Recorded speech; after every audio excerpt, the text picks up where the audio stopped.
How's it going, guys? In today's video, we're going to be going over the top 10 players I'm going to be watching, and I recommend you watch in this upcoming game.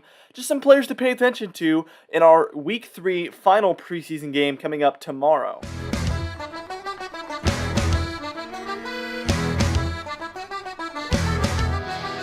Now, before I get into it, we just hit 9,800 subscribers. It would mean the world to me if we could hit 10,000 subscribers this upcoming week. So be sure to smash that subscribe button first off. If you have not already, we post the best Patriots content on YouTube, I guarantee it. Also, be sure to like the video and comment down below because those two things help me out so much as well. Let's get just straight into it, guys. We're adding the first player to our list, number 10, Quinn Norden, and he's kind of fallen down this list a bit. I think there's a chance if he has an awesome kicking game that he could make the roster, but at this point, he had a great week 1, and I thought it was really promising. And then you guys probably saw week 2, where it was a complete meltdown, which I think really limited his chances of doing much of anything for the Patriots, but we shall see. Maybe he will kick and just be completely clutch this upcoming week, but only time will tell. Number 9, Josh Uche. This is, again, a player going into his sophomore season here. I think he could have a big game. I've been hearing great things about him in practice. He's been having pretty consistent preseason games, but not flashy, if you know what I mean. So he's been around. He's been making the right plays, but just not big plays yet. And Fernay Jennings at number 8. They both came in the 2020 draft, so they're both entering into their sophomore year. But Fernay Jennings is a little bit more of a promising player, I think, but both of them are promising players. That's why they're both on the list. I want to watch them. I want to see what they can do. It's just tough because there's so much depth above them with veteran, very good players in those linebacker positions, in those edge rusher positions. It's just a tough place to be for them right now, and I think in the coming years, they could get much more opportunity. Speaking of opportunity, here we have Ronnie Perkins at number 7, a very similar player, kind of in that linebacker slash edge type player, same as Fernay Jennings and Josh Uche, except that Ronnie Perkins is a rookie this season, not a sophomore. But all three of those players are very young and very promising. But Ronnie Perkins, honestly, guys, I know this might be crazy to say, but I think Ronnie Perkins might be the better of the three. Ronnie Perkins, I think actually, you know what? All three of these players might have been third-round picks, if I'm not mistaken, which is wild to say the least. But they all have promise, and usually third-round picks do. They usually have promise, but not guaranteed promise, if that makes sense. But Ronnie Perkins, I think, has showed the most promise so far out of all three. Number 6, a new addition. A lot of you watched that video that I uploaded yesterday about Shaun Wade. I think it's a promising pickup, and there's a lot of talent there. It's just kind of raw and coarse so far. But Shaun Wade at number 6, he's dealt with injury last season at Ohio State.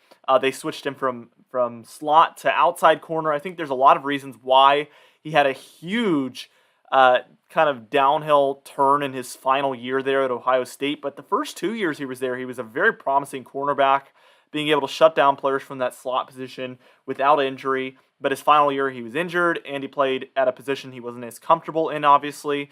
So I think there's a lot of reasons to be excited, but a lot of reasons to pump the brakes on Shaun Wade as well.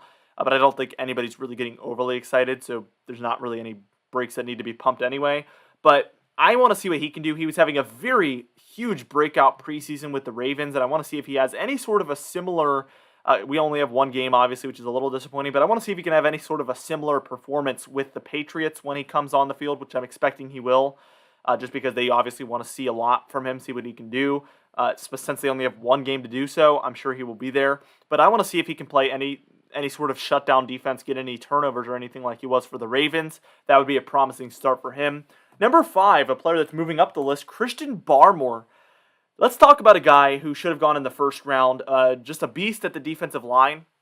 This is an observation that I wanted to mention, and honestly, I think moving forward, I want to add one more video to the weekly schedule, and you guys can let me know what you think about this, but I just want to add like a raw, let's just talk about this game that just happened video. I don't know what I'm going to call it, but that's a rough title.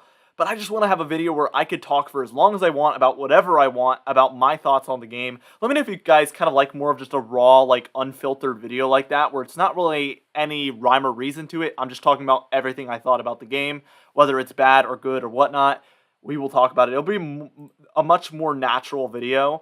But I wanted to make a video about Christian Barmore, and this is something I would have talked about in a video like that. That's why I'm mentioning it. But he was double covered like the whole time he was on the field in the Giants game. And I don't think really anybody noticed that, but they were putting 2 offensive linemen on him. And why that is so crucial and why that moves him up the list for me, because he didn't have any sacks, although he did nearly have one. He was able to bust past the offensive line a couple of times there, but really, the most noteworthy thing about all of this for me is that they double covered him, the Eagles did, and we had a joint practice with them for a few days before that game. And I think what that means, in my opinion, and the Eagles, by the way, have a very good offensive line they have for years. The thing for me about this is that if they double covered him from the start of the game, they had to know something, and they did have a joint practice. So he must have been balling out in those joint practices. That's what that tells me, and they knew they had to double cover him to literally even get the offense going. If that doesn't sound promising to you and exciting as a Patriots fan, I don't know what does. I'm very optimistic about him. Apparently, he was possibly the best defensive lineman in the entire draft, should have gone in the first round, ended up falling to us in the second round where we traded up for him, which also means Bill Belichick must have known something, and he's best friends with Nick Saban too, so he also was getting great information. I got 2 Alabama players there in the beginning.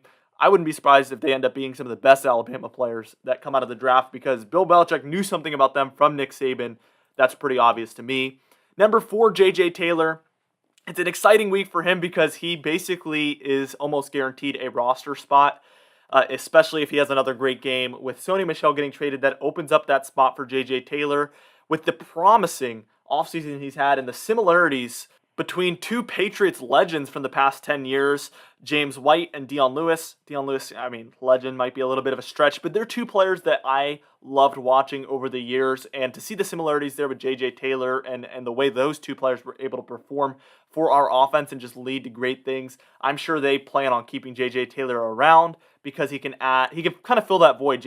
James White is getting up there. I keep wanting to say James Taylor, like the folk singer, because I'm talking about J.J. Taylor and James White, so I mix the two and always want to say James Taylor. Whenever I talk about them, I usually cut it out, but I'm keeping that one in because we're keeping it straight with you guys. Yeah, I keep messing that one up. But anyway, James White is getting up there in age, and I think J.J. Taylor is an excellent replacement. Ramondre Stevenson at number 3 because he's kind of that LeGarrette Blount type player, and we have not had a bruiser running back for probably, how long has it been, guys? Probably since 2016, I would say. Was LeGarrette Blount there in 2017? I kind of forget, but I know we got Sony Michel in 2018. So who was our running back in 2017? That might have been the year we had like James White. Oh yeah, and then we still had Dion Lewis, and then they picked up that guy from the Bills who was probably going to be good, we thought, and then he didn't really end up doing much of anything. I don't know. That was kind of a void year for the running back. Sony Michel was a great addition in 2018, but it kind of went downhill from there. Now we have Damian Harris, J.J. Taylor, Ramondre Stevenson. So we're kind of recycling the running backs right now. It's an exciting time for the Patriots offense. We're kind of developing into a younger team. We obviously have a rookie quarterback. We have these young running backs. Wide receiver is the only one where we don't have a ton of youth. We have, obviously, I guess they're kind of younger. We have some years with them, but we don't have any rookie-aged wide receivers for sure. Tight ends are a little younger as well. I don't know. Exciting time for the offense. Number 2, Cam Newton. We're obviously all going to be watching this quarterback situation in this final game. This is it. And I've stuck with this the entire offseason, and I'm sticking with it still. I think Cam Newton will, and I think Cam Newton should be the starter for the Patriots to start the season. And I know, you guys know I love Mac Jones. I love both quarterbacks. What's wrong with that? I don't know. I feel like nobody feels that way, but I love Cam Newton. His running ability is so exciting to watch, and I feel like he can lead to a very dynamic offense. But Mac Jones is such a promising rookie, and I'm so excited for the future. We can even have an outlook if Mac Jones pans out, which it looks like he could for sure. You could have success for the next 10 plus years with Mac Jones. So it's such an exciting thing. We could get through the 2020s with Mac Jones as the Patriots quarterback. So excited for the future, but I'm also excited for Cam Newton as well. There's so many things to be excited about. Mac Jones, it's in his best interest to train more and more and more and learn more and more and more. And it seems like he's dedicated to learning. He's dedicated to just practicing. And as long as he's dedicated to getting better and improving each and every day, basically, the more he practices, the better he's going to become, especially in this rookie year. So I'm definitely a fan of the idea of trying to play Cam. making sure that we're going to be a productive team with Cam, which I have actually pretty good confidence that we will. So that's the good news as well with the tight ends, the new additions. He should play well as long as we don't have to pass deep, because that's where that accuracy could be kind of iffy. That's where turnovers begin, and then that's where the losses begin. So as long as we can keep it kind of short to intermediate, I think we're going to have success with Cam Newton. And I'm totally a fan of waiting 8 weeks or even the whole season to start Mac Jones and possibly waiting until 2022. And then I think he's going to ball out from that point forward. So I think that's the best scenario for the Patriots. But if Cam Newton really struggles, I could see them pushing in Mac Jones as early as we've pretty much concluded that Cam Newton would be terrible in that case. But I really have confidence actually that Cam Newton will have a much improved season. That brings us to number one, the player I'm most excited for on this entire team for the next 10 years. This does not mean I want him to start right away, but I am the most excited about Mac Jones because he's young, he's a rookie, he's promising, it's the unknown.